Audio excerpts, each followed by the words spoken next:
I'm Grady Gammage Jr., and we are touring the house I grew up in. I think I'm the last person still alive who ever lived here. I lived here I was born in the fall of 1951.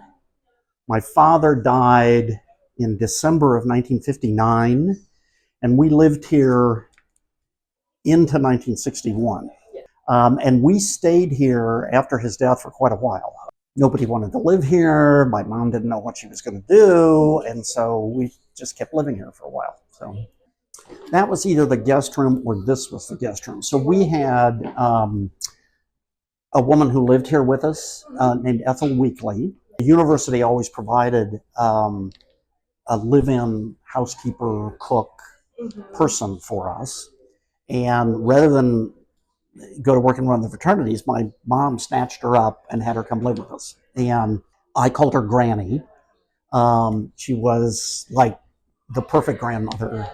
My actual grandmother lived in Ohio and was not nearly as warm as Granny was. And so when I was a little kid, she was my best friend. I mean, we went on adventures, we did stuff. We would drive around South Tempe, and she had one of these rooms. I think this was her room and that was the guest room. Not to be creepy, but for a second there when I was recording, the autofocus went blurry. Dixie. So yeah. Just saying. So like on I'm wrong. This was the guest room. That was Granny's room. Okay, Granny's room. Yeah, and so we had a fair number of guests who would come and stay here.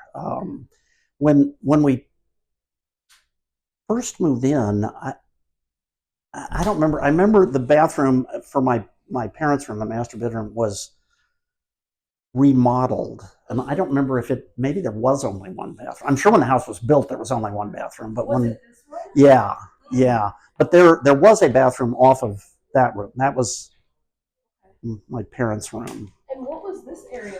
I don't know. I think it was just open.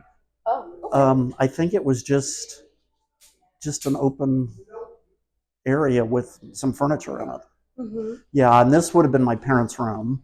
And is that still a bathroom?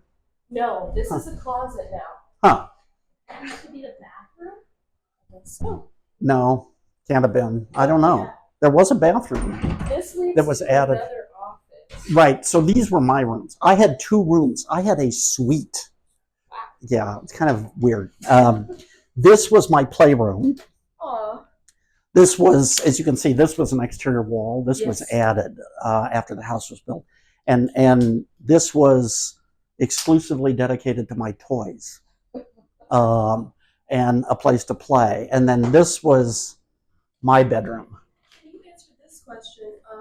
We did hear that there was an outdoor sleeping area where Robert Frost would have stayed. Are you familiar with that? This would have been it. This was originally a sleeping porch, but this was enclosed in the 50s. So this was always enclosed when we lived here. So I doubt that. Okay. I doubt that. So, I can't figure out the bathroom issue, but again, you can tell there's a window here. That was to the outside. So here's a story about this room. And this is in Dean Smith's biography. My father got a call saying, I'm going to kill your son unless you put $20,000 or some. I think it was $5,000. Pretty, yeah, more then than now. Unless you put $5,000 in a locker at the bus station or the airport or something.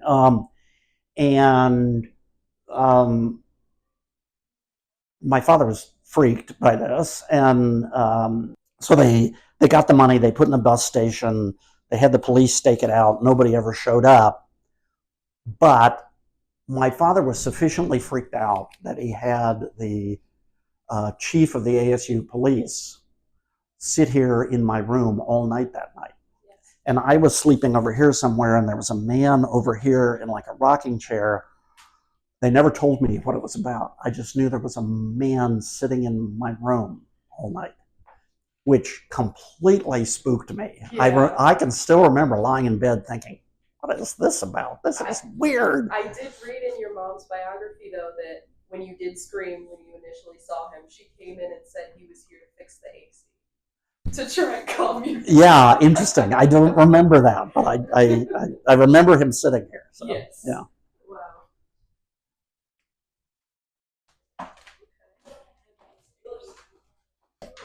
So you used to slide down these stairs. Yeah. What happened when you get to this point? Well, we'd start here and go down. We didn't do that segment. We only did here.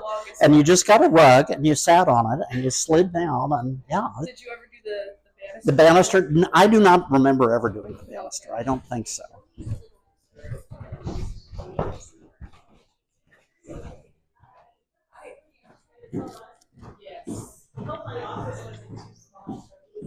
You know, I don't have a lot of personal memories of this room. This was the space where they would entertain. It had two conversational groups. It had a couch at an area down there that was sort of a conversational group, and then it had the area around the fireplace.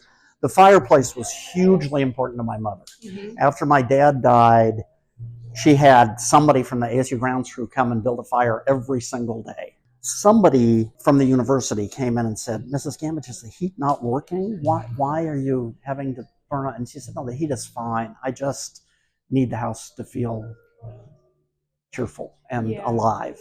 My biggest memories of this house were we had this enormous old TV that was given to my parents as a wedding present by the ASU faculty. I don't remember if it was a Maxwell or an Emerson or some brand that long since evaporated. Had a sort of round black and white picture tube about that big and a TV that was like this. And it had a record player built into it. And my memories of this room are sitting there, watching the TV, wearing my Mickey Mouse ears, watching Walt Disney, or the Mickey Mouse Club was on every afternoon. There is a Channel 8 hour film about Phoenix in the 50s. They did Phoenix in the 50s and the 60s and the 70s. And in the Phoenix in the 51, I gave them a lot of my parents' old 8mm film, and they put it on tape. And I have it somewhere. But at the end of the Phoenix in the 50s thing, there's a little boy running around in that yard out there with a Mickey Mouse thing on, or a cowboy hat. Might be a cowboy hat rather than a Mickey Mouse ears, but it's made. Yeah, it's made. And you only had one bathroom here, or did you have the one in the corner? No, the one down here was here too. Oh, okay. Yeah. Good to know. You know, it was the dining room. This is where we ate dinner. I don't have any particular. You didn't know that door was crooked. I did not know that door was crooked. I had no idea. That baffles me, particularly because I actually am a decent carpenter. I do a lot of sort of projects and things, and I can spot an 1/8 of an inch variance at 20 feet. And the fact that I never saw that is going to give me nightmares. I am going to worry about that.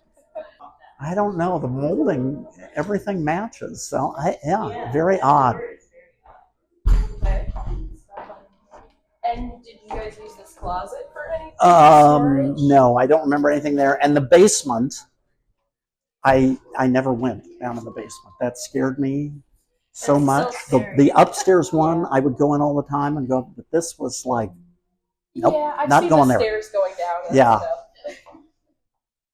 Did you need any refreshments? Oh, I'll eat a cookie before I go. So the kitchen got remodeled while we were here. I think it's probably been remodeled again since. And this was my father's study. That was the study. This was what we called the service porch. And it was kind of an adjunct to the kitchen. And it had a lot of storage and tables and preparation space. And then you went back here, and this room was quite dark and had a couple of beds in it and some of the Indian rugs. My father had an extensive number of Indian rugs that I still have. Then they were here and they were on the front porch. I'll tell you a story about one of the Indian rugs when we go on the front porch. But he would write his speeches in here. And there was actually a teleprompter. So in those days, a teleprompter wasn't a TV screen, it was a paper that slowly rolled so you could speak from it. And he would use it to speak. And I like to come and play in here because it was the very masculine room in the house. It was my dad's study, and it just felt cozy. And Question. So I always thought that this was built as an extension later on because of the brick. Do you know when it was built? Was it while you were here or before? it was before. Okay. It was always here when we were here. Okay. And I don't know if it was this and that at the same time, or this and one page and another phase back there. I don't know. It was all here when we were here. Unlike my playroom is above this, so it would have been around the same time that it was added. Okay. And the garden, did you always have the garden? There was no garden there. This was all just the yard. So right out there would have been my tree house. Oh. And this was just a grassy lawn area. And the shuffleboard court was over there. Wow. And the other side was also just grass. Then there was the garage that we kept cars in was back there. And there was a barbecue connected to the garage. And my father would barbecue periodically. They'd invite students over, and he would wear one of those dopey-looking aprons and a big hat and cook for the students. Yeah. Wow. Incredible. And then you said the porch was closed in by glass? Yes. So let's go out on the porch. Yeah, I have a picture of the house. So here you go. See, it's glassed in. Yes. Yeah, this was all glassed in, and the Indian rugs were out here. There was like a jute or a sisal floor that was put in, that kind of that squares of dried grass stuff that's bound together. And then the Indian rugs were on top of that. And this was all glassed, which I don't remember how hot it was, but it must have been horrible out here because this was never air conditioned. It faces south, and glassing it in, just a terrible idea. It's like a hothouse. But anyway, one day, I remember being inside at the base of the stairs with my mom, and we could see an Indian rug being pulled underneath the doors right here. It was sort of slowly creeping outside into where the irrigation was. Wow. And I remember my mom coming over and opening the door, and this raccoon looks up at her, and he's like pulling the rug out. He wanted the rug for some reason, and she had to shoo him away. So. Wow.